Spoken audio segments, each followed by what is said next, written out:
A bullet cracked my office window on the 40th floor, and the night sucked in its breath, glass in the air like glitter.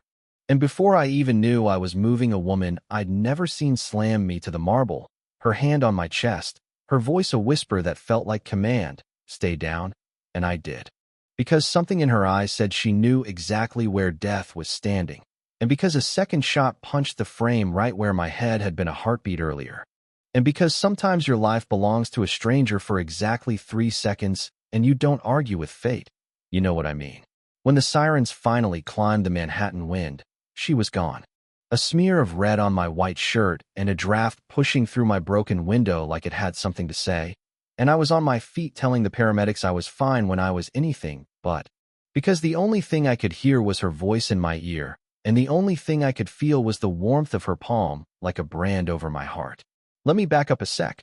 I'm Beckett Cole, CEO of Cole Security Systems, a company that builds walls you can't see and early warnings for storms most folks never know are forming, and I'm not easily surprised.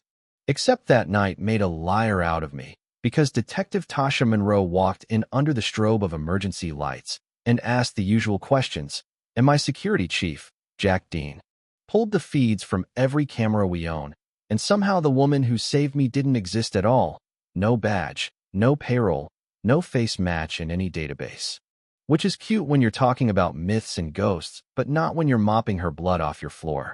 That's when Preston Kane, silver hair, old money, boardroom smile that never reached his eyes, drifted in with concern sweet enough to rot your teeth. Bless him. Wondering aloud if a man who can't protect himself should be running a billion-dollar security firm, and I looked at the hole in my window and thought about my parents. About how saying no to the wrong buyers 8 years ago put their car in a river. And I decided right then the stranger's voice had just joined theirs in the pantheon of reasons I don't back down. 3 days later, I was in the private gym 2 floors below, bleeding out adrenaline into a heavy bag, when a quiet door and softer footstep turned my neck, and a man I recognized from a very ugly dossier lifted a suppressed pistol to my chest. Maxim Petrov, contractor of last resorts. And before I could finish the dive my body had started, she was there again, the woman from the window, coming off the wall like a shadow with a heartbeat. Folding him up with the kind of economy you only learn by surviving hard things for a very long time. And then Petrov was on the floor, my ears were ringing. And the woman wiped her cheek with the back of her wrist and said, "It's not my blood." Her name, the one she gave me, was Eliza Hart. And she said it the way people say a name they can set down when they need to disappear. And when I asked who sent her, she said, "Nobody who wants you to know they exist." And when I asked why she broke protocol to pull me out of the line of fire, she looked at me like a mirror she didn't ask to hold and said, "Because I couldn't watch you die," which is not a plan. Exactly, but it's honest. We drove to a safe house upstate that wore a cabin like a disguise. And on the way I learned the outlines. Recruited at 15 after her family was erased by men searching for a thing they never found. Raised by a shadow program that teaches gifted survivors how to make sure other families get a different ending.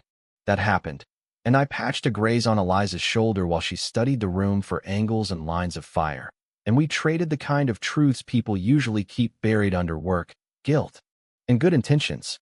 Marina arrived in a black SUV like the storm had a driver, walked in without knocking, and set a clock on the table. 48 hours to extract or Eliza is burned, and I become a footnote in an internal memo. And I could see how much it cost Eliza to keep her face still, while the only family she had left told her to cut me loose. And I wanted to argue with a world that keeps score like that. But the universe doesn't take public comment. So we did the next thing.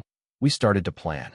Then Preston called Eliza directly, which should have been impossible, to let us know my sister, Jenna, was eating pasta on Fifth Avenue, and that love was a currency we could spend however he liked. And I felt the floor drop the way it did 8 years ago, and I said no, just like that. Watched a surveillance plant lift his wrist to whisper into a sleeve, and listened to Marina in my earpiece tell Eliza to run because 6 more assets were converging, and this wasn't surveillance anymore. It was an open-air lesson in cause and effect. And I heard Eliza say, "Not this time." And I swear the street got quieter like the city wanted to hear what choosing costs. Here's what we learned when we put my tech next to her instincts. Preston wasn't just an ambitious director waiting for me to stumble. He was a connector, a facilitator for buyers who like their security systems weaponized and their problems solved with car crashes and closed caskets, and the Meridian no scratch that. The Synergy Tower on Lexington had a private floor that wasn't on the lease and a camera grid that thought it was smarter than both of us. And it's amazing what buildings will confess when you ask them with the right tools. We went in together because I refused any other version of the story. Eliza up front moving like smoke with weight. Me buried in the control room 3 floors down, rolling feeds and owning elevators, stealing air from hallways and giving it back where she needed it most. And when she reached the 40th floor, I flooded Preston's office with sprinklers and emergency lighting. It's hard to look untouchable when the ceiling is raining on your Italian leather and Elise. I opened his steel-braced door with quiet math and stepped through a red haze like a promise someone finally intended to keep. His guards were professionals, but they were fighting for money and she was fighting for love, and the math doesn't favor them. Not tonight. And when they were asleep on the carpet, she set her phone to record and asked Preston to talk to the camera like he was telling God why the ledger looks how it looks. And he tried the usual. Connections, favors owed, the size of his address book, until I walked in through the drip, soaked and shaking with 8 years of grief I'd been too busy to feel, and told him we had his financial web, his overseas messages, his contractors and their dates, and that the buyers who trusted him would hate him more for incompetence than for malice. And that confession is cheaper than running. He confessed. Fear does that. But so does a mirror. And as federal jackets started crowding the elevators, I watched the part of me that still lived at a river's edge take one step back from the water. And Eliza's hand found mine in all that noise and red light and sprinklers. Just a brush, small and certain. Like a life raft that doesn't look like one until you're holding it. 3 weeks later, the window in my office is whole again, and the skyline has the decency to look ordinary. And Detective Monroe drops a file on my table with Preston's plea and a list of arrests long enough to feel like a new language. Shell companies folded, accounts frozen. Buyers dragged into daylight they can't buy their way out of. And she leaves us with a smaller envelope, something they found in Preston's safe, and inside is a letter in my father's hand, written the week before the river took them, telling me some principles cost what they cost, telling me to build a life, to love like it's proof the world didn't win, to choose what's right over what's profitable, and I break in the quietest way a man like me breaks. Which is to say, my sister pulls me into her arms, and Eliza stands close enough that I can feel the steady of her. Marina calls that afternoon, voice softer, terms different, independent contractor. Cooperation instead of control, because dismantling a network like Preston's tends to move needles, and Eliza says yes in a way that sounds like choosing herself for the first time.